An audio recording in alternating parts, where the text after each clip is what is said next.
here with the Power of Protein Part 2. Again, this is on my website, drwilley.com, if you'd like to follow along with some slides that correspond with the videos. Last time, or first video I should say, we talked about the importance of protein, how it is probably the most important part of any dietary quest or body quest or even health quest. Today we're going to talk about some of the concerns with protein because it gets a lot of bad press and it's very hard to wean out which is correct, which is not, because you see so many conflicting ideas. Protein's bad, protein's good, only should come from this source, should come from that source, etc. But there's 4 primary concerns with protein. That's kidney health, heart health, cancer risk, and bone health.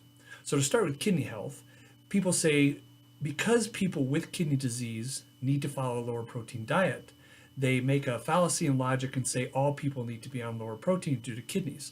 But I have never, ever seen a study that says a person with normal kidney function should be on lower amounts of protein. I can tell you this, working with bodybuilders, weightlifters, football players, people that do a lot of protein supplements and other supplements, there is a slight rise in what we call creatinine, which is a measure of kidney function. I see that all the time, but it is not something that stays if they stop some of their supplements and or drink enough water or take even some supplements to help combat it and optimize kidney function. So I wouldn't be too concerned about kidney health. If you do have kidney disease, you get into stage 3, stage 4 kidney disease where your GFR or glomerular filtration rate starts to decrease, then yes, then we are a little more aware of protein and its amounts, but it's not a direct contraindication. The second thing is heart disease. Well, unfortunately, protein has been linked to heart disease, and this is probably in its relationship to meat-related protein, our poor cows and pigs and whatnot.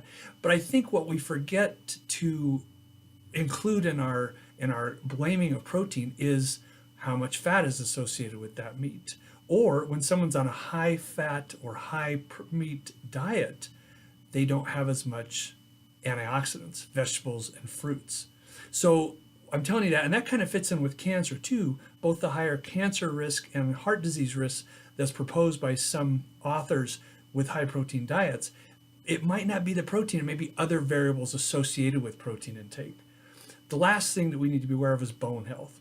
Now, it's very true, if you eat a high protein diet, you have low calcium stores, low calcium in your diet, low amounts of vitamin D's, then yes, that can cause leaching of those minerals out of your bones and cause some bone health problems. But I can tell you this, in all the years I've been doing this, I have never seen an athlete, a bodybuilder, a weightlifter, a physique artist, or anybody else involved in movement have bone issues due to a high protein diet. If you are concerned about it, make sure you get plenty of calcium, preferably from your food, so green leafy vegetables, dairy, etc. If you need to supplement it, go ahead. And then make sure you're out in the sun as much as possible. Get your good vitamin D if you need to supplement that as well. Good idea. Have your doctor check your levels to give you a right dose. So hopefully that clears up some of the confusion on the concerns with protein, as none of those are really applicable to the population watching this video right now. Until next time, what does your doctor look like naked? And remember, better than steroids, learn how to eat.